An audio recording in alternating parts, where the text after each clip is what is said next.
और लोकमंच न्यूज के संवाददाता लवलेश कुमार ने 5वें चरण में होने वाले विधानसभा चुनाव को लेकर विधानसभा मंझनपुर निर्दलीय प्रत्याशी हरिलाल से खास बातचीत की है। इस दौरान उन्होंने क्या कुछ कहा है, आइए आपको हम सुनवाते हैं।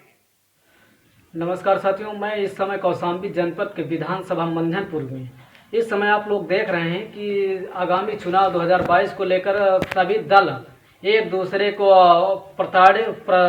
वो पीछे करने में होड़ पे लगे हुए हैं। और इसी क्रम में एक हमारे प्रत्याशी भाई साहब आए। भाई साहब, आपका नाम क्या है? हरिलाल।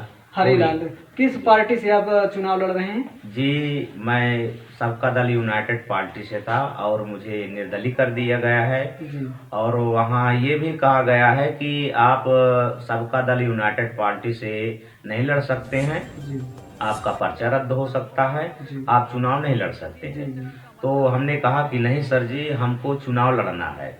चुनाव आयोग वालों से हमने कहा, तो उन्होंने कहा कि अगर आपको लड़ना है तो आप निर्दलीय लड़ सकते हैं। तो हमने कहा कि ठीक है, हमको चुनाव लड़ना है, कैसे भी पार्टी से भी हो या निर्दलीय हो, हमको चुनाव लड़ना है। अब इस समय आप चुनाव लड़ेंगे, इस समय आप लोगों के बीच में और जनता के बीच में क्या चुनावी मुद्दा लेकर जाएंगे और क्या मुद्दे लेकर वोट मांगेंगे?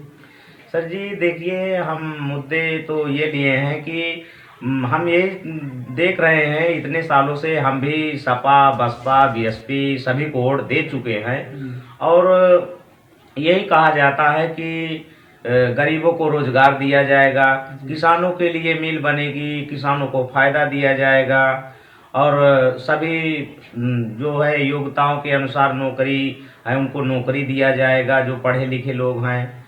और देखिए, बच्चों को स्कूल खुलवाने को कह रहे थे, ये कोरोना महामारी के कारण हमारे बच्चे भी पढ़ने में असमर्थ हो गए सर जी।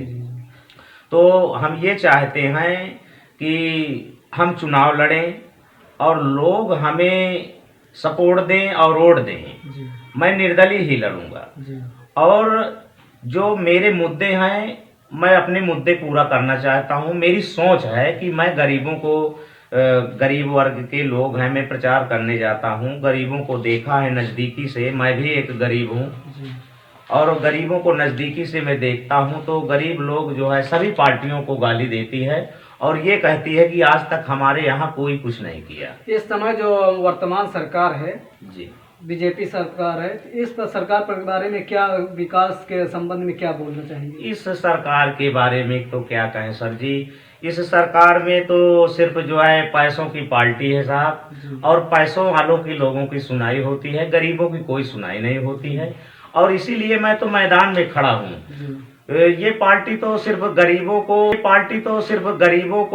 पुतला बनाती है, सिर्फ पुतला बनाती है गरीबों को और पुतला बना के उसको खड़ा कर देती है और फिर उसको जो है सम्मान नहीं मिलता है। तो इस समय जो सरकार है, बेरोजगारी के बारे में क्या बोलना चाहेंगे? जो इस समय बेरोजगारी के लोग तमाम मुद्दे उठाए हैं, बेरोजगारी पर क्या कहेंगे? जी, मैं बेरोजगारों के लिए मैं ये सोच रहा हूँ कि हमारे मंझनपुर विधानसभा कौशाम्बी में कम से कम 4-6 फैक्ट्रियाँ होना चाहिए कि जो कि हमारे सभी गरीब वर्ग के जो लोग हैं उनको नौकरियां उनको जो है बेरोजगारियों को रोजगार मिलना चाहिए ताकि उन महिला पुरुष उस फैक्ट्री अगर बन जाएगी तो फैक्ट्रिया में सभी लोग वर्ग के काम कर सकते हैं। तो इस समय महंगाई के बारे में क्या बोलना चाहेंगे? महंगाई तो साहब, महंगाई की क्या है, महंगाई तो गरीबों से पूछो कि क्या महंगाई है, बड़े लोगों को तो क्या, उनके पास तो रुपया है।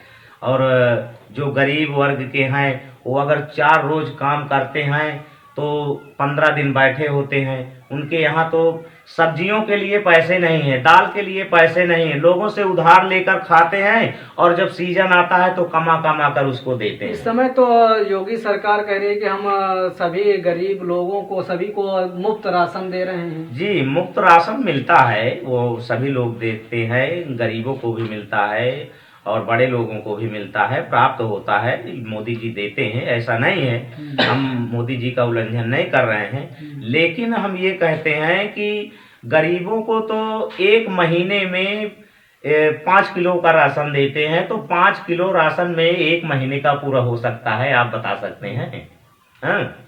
तो हम ये कहते हैं कि ये जो है लालच है, गरीबों के लिए लालच दिया गया एक है। हिसाब से चुनावी लालच है। चुनावी लालच है, हाँ, चुनावी लालच है कि इसमें जो है गरीबों को और दिया ये जाए। मार्च तक दिया जाएगा, मार्च के बाद बता रहे हैं कि नहीं मिलेगा। हो सकता है कि बंद हो जाएगा, नहीं मिलेगा। अगर मान लियो ये चुनाव हो रहा है, चुनाव अगर वो हार जाएंगे तो क्या मोदी जी भी नहीं देंगे, वो भी बंद कर देना अच्छा, चाहेंगे। अच्छा। हाँ हाँ, वो भी बंद तो इस कर समय आपके सामने तो बड़े बड़े धुरंधर हैं, जैसे लाल बहादुर इस समय वर्तमान विधायक हैं, तो आप उनके सामने कैसे डटकर मुकाबला करेंगे? जी, हम जो है लाल बहादुर हों या इंद्रजीत सरोज हों, है तो एससी ही ना, मैं भी एक एससी हूँ जी जी जी।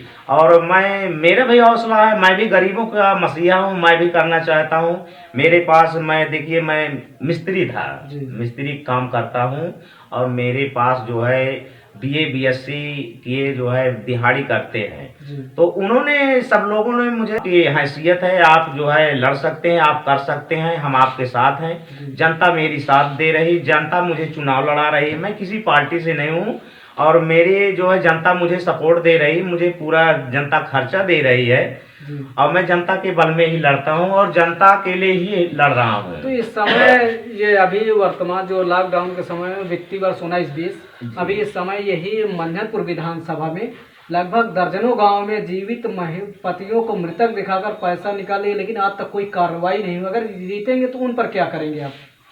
मैं उन पर जो है बहुत सख्त कार्रवाई करूंगा और अच्छी जांच करूंगा। पूरी जांच के साथ जो है मैं मंझनपुर विधानसभा में जो है गरीबों का मसीहा बनना चाहता हूं कि मैं गरीबों के लिए, गरीब जो भी देखे और सुने तो वो ये कहे कि हमारे लिए ऐसा जो है विधायक होना चाहिए, ऐसा नेता होना चाहिए कि जो कि हमारे जो है भलाई कर सके, और जो मुद्दे वो लोग उठाते हैं उनका सामना कर सकें।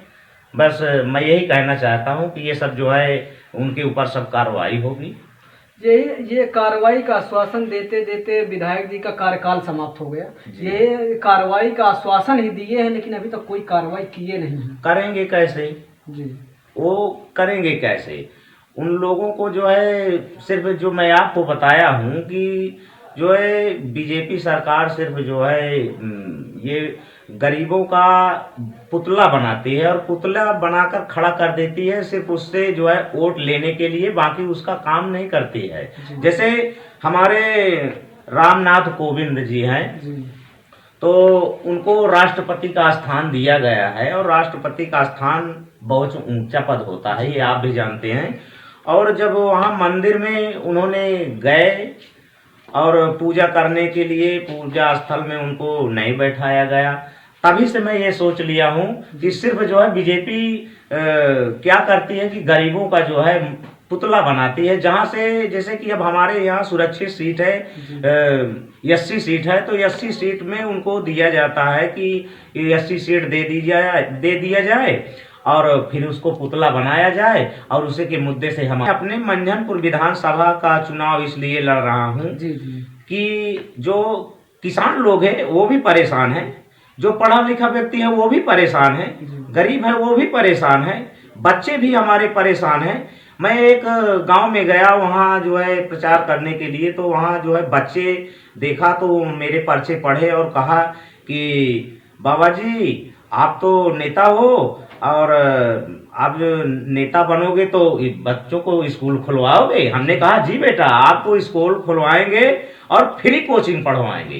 तो हमारा मुद्दा तो यही है कि साहब जो देखिए, हम किसी पार्टी से तो नहीं कि हमारी पार्टी कोई सहयोग कर सके, लेकिन हम ये करना चाहते हैं कि गरीबों के लिए फैक्ट्री बनना चाहिए। और दूसरा मुद्दा हमारा यही है कि जो हमारे किसान लोग हैं, किसानों के लिए मिल हो, और मिल में एक बैंक होना चाहिए जिससे कि किसान लोग अपना नगद भुगतान कर सके। और तीसरा मुद्दा ये है कि जो योग्यता के अनुसार हमारे पढ़े लिखे बच्चे हैं उनको नौकरी मिलना चाहिए।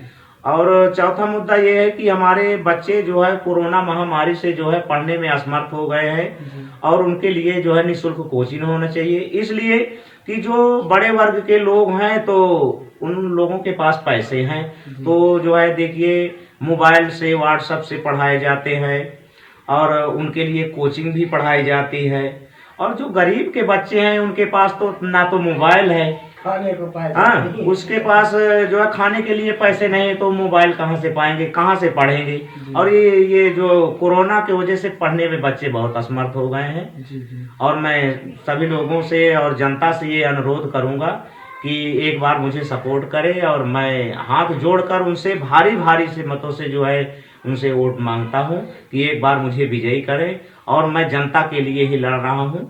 बस मैं इतना कहना चाहता हूं सर। चलिए, बहुत बहुत धन्यवाद आप आए यहाँ पास। देखिए, आप अभी देख रहे थे प्रत्याशी जी से, और इन्होंने अपने मुद्दे रखे, अपनी बातें रखी, और आने वाले चुनाव में यदि जीतते हैं तो इन्होंने बेरोजगारी पर, शिक्षा पर और अनेक तमाम मुद्दों पर इन्होंने बात की और बड़े दमखम से बात रखी। और अगर देखिए अगले आगामी चुनाव में आने के बाद यदि जीतते हैं तो ऐसा क्या करते हैं। आप देखते रहिए लोकमंच न्यूज़ चैनल से। मैं लवलेश कुमार।